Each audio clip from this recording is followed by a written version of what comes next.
Je crois qu'on est vraiment dans une crise très très profonde, puisque ce qui normalement est le ferment, le ciment de la République, le ciment de la nation, c'est la croyance dans la justesse des votes.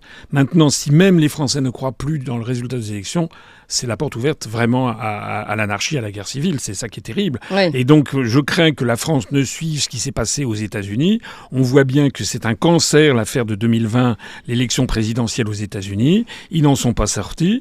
Et il y a maintenant un doute légitime que l'on peut avoir sur l'ensemble des élections, du processus électoral. Il n'y a d'ailleurs pas uniquement le trucage des sondages et l'éventuel trucage des votes, mais il y a aussi le principe même des élections qui sont de façon scandaleusement manipulées.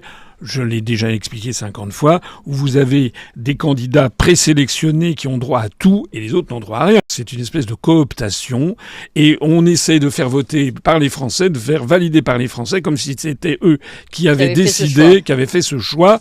Et dans la mesure où le peuple devient rétif, maintenant on en est probablement à manipuler jusque y compris le vote. C'est la dernière étape, c'est la dernière station pour parler en termes, si vous voulez, comme la passion du Christ. C'est la dernière station avant peut-être l'explosion générale du système.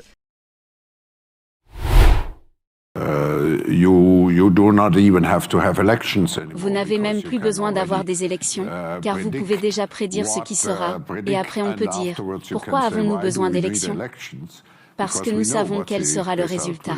Dans cette mafia européiste, ils n'osent pas dire la vérité aux Français. La vérité aux Français, c'est que de toute façon, ces élections, en fait, n'ont servi à rien. Voilà, c'est ça la vérité. La vérité, c'est que la France, elle est encore plus ingouvernable parce que d'élection en élection, la situation s'aggrave. D'élection en élection, on énerve de plus en plus le peuple français. Eh bien, probablement, tout le monde peut tirer des conclusions pour lui-même sur la façon dont tout cela est orchestré. Comment c'est arrangé ? Voici, prenons cette démocratie qu'est la France. Le premier tour des élections législatives a eu lieu, et le second tour, apparemment, a été conçu, exactement, pour manipuler la volonté des électeurs lors du premier tour.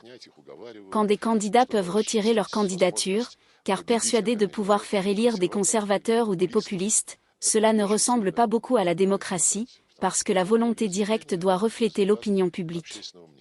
Mais on sait que si le résultat du premier tour servait de base à la formation du Parlement, il y aurait des changements très importants en France. Monsieur le Président, je vous signifie avec force et fermeté, dans une haute et intelligible voix que, primo, nous, peuple africain, sommes foncièrement démocrates. Pour preuve, notre attachement à la dignité humaine transcende la démocratie. Ce que nous refusons, c'est moins donc la démocratie que le piège de la démocratie qui nous est tendu. Ainsi, la démocratie électoraliste s'est avérée un moyen de contrôle de nos États à travers le jeu de chaises musicales de dirigeants très souvent imposteurs, corrompus, voleurs, violeurs de constitution, car étrangers au seul intérêt de nos États africains qui vaillent. Très clair, sans hypocrisie, sans faux semblants, les jeux dans les jeux. Nous sommes tous conscients que ce modèle de démocratie que vous nous avez si insidieusement et savamment imposé après le sommet de la Baule en France, presque de façon religieuse, il ne marche pas. Nous sommes sans doute en train de vivre la fin de l'hégémonie occidentale sur le monde. Nous nous étions habitués à un ordre international qui, depuis le XVIIIe siècle, reposait sur une hégémonie occidentale. Vraisemblablement française au XVIIIe siècle, par l'inspiration des Lumières, sans doute britannique au XIXe grâce à la révolution industrielle, et raisonnablement américain au XXe, grâce aux deux grands conflits et à la domination économique et politique de cette puissance. Les choses changent. Et elles sont profondément bousculées par les erreurs des Occidentaux, dans certaines crises, par les choix aussi américains depuis plusieurs années. Et puis, c'est aussi l'émergence de nouvelles puissances dont nous avons sans doute longtemps sous-estimé l'impact. La Chine au premier rang, mais également la stratégie russe, menée, il faut bien le dire, depuis quelques années avec plus de succès. L'Inde qui émerge, ces nouvelles économies qui deviennent aussi des puissances pas seulement économiques mais politiques et qui se pensent, comme certains ont pu l'écrire, comme de véritables États-civilisations et qui viennent non seulement bousculer notre ordre international, qui viennent peser dans l'ordre économique, mais qui viennent aussi repenser l'ordre politique et l'imaginaire politique qui va avec. Tout ça doit nous poser des questions profondes. D'abord, nous faire constater que les habitudes, les dogmes qui étaient les nôtres ne sont plus valables. Nous devons être conscients que l'Europe n'est plus le principal interlocuteur de l'Afrique. Si nous voulons continuer à avoir cette relation privilégiée avec elle, nous devons changer de méthode. Flexibilité, rapidité, efficacité, voici comment utiliser nos instruments de financement pour soutenir les solutions africaines. Et c'est aussi à l'Afrique de formuler ces demandes, de proposer ces solutions et surtout de choisir les modèles de développement qu'elle veut pour sa population. La brutalité, la prédation, le néocolonialisme, les méthodes utilisées par certains partenaires de l'Afrique ne sont pas les nôtres. La démocratie à l'ère numérique, entre transparence et manipulation. De nos jours, la question de l'intégrité des élections et de la démocratie elle-même se pose de manière plus aiguë que jamais. Klaus Schwab, fondateur du Forum économique mondial, a récemment suggéré que nous pourrions prédire les résultats des élections, ce qui soulève des questions sur la nécessité continue de ce processus fondamental de la démocratie. Mais pourquoi cette inquiétude croissante? Les progrès technologiques ont certainement rendu notre vie plus pratique, mais ils ont également ouvert la voie à de nouvelles formes de manipulation et d'influence.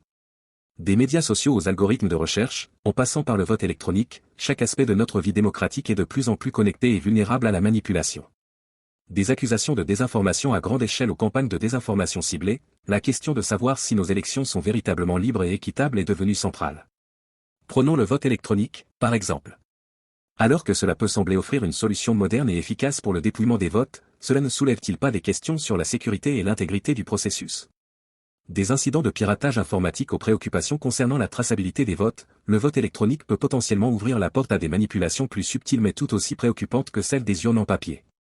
Et que dire de l'influence des médias et des réseaux profonds sur le processus démocratique? Les campagnes politiques sont devenues aussi dépendantes de la visibilité médiatique que des stratégies de terrain. Mais cette visibilité est-elle toujours équitablement distribuée? Les médias traditionnels et sociaux ont-ils le pouvoir de transformer la perception publique des candidats et des enjeux à un point tel qu'ils peuvent influencer le résultat final d'une élection? Ces questions ne sont pas seulement théoriques. Elles affectent directement la confiance du public dans nos institutions démocratiques. Si nous ne pouvons pas garantir que chaque vote compte véritablement et que chaque voix est entendue, comment pouvons-nous prétendre que notre démocratie est vraiment représentative? Et si les élections sont perçues comme manipulées, quelle est leur légitimité? Certains pourraient soutenir que la technologie offre des solutions potentielles à ces problèmes, comme la traçabilité blockchain pour le vote électronique ou la régulation stricte des médias. D'autres pourraient insister sur la nécessité de revenir à des méthodes plus traditionnelles pour assurer la transparence et la sécurité. Quelle que soit la solution, une chose est certaine, la démocratie à l'ère numérique nécessite une réflexion sérieuse et une action délibérée pour protéger et renforcer ses principes fondamentaux. Je vous invite à partager vos points de vue et vos expériences en commentaire.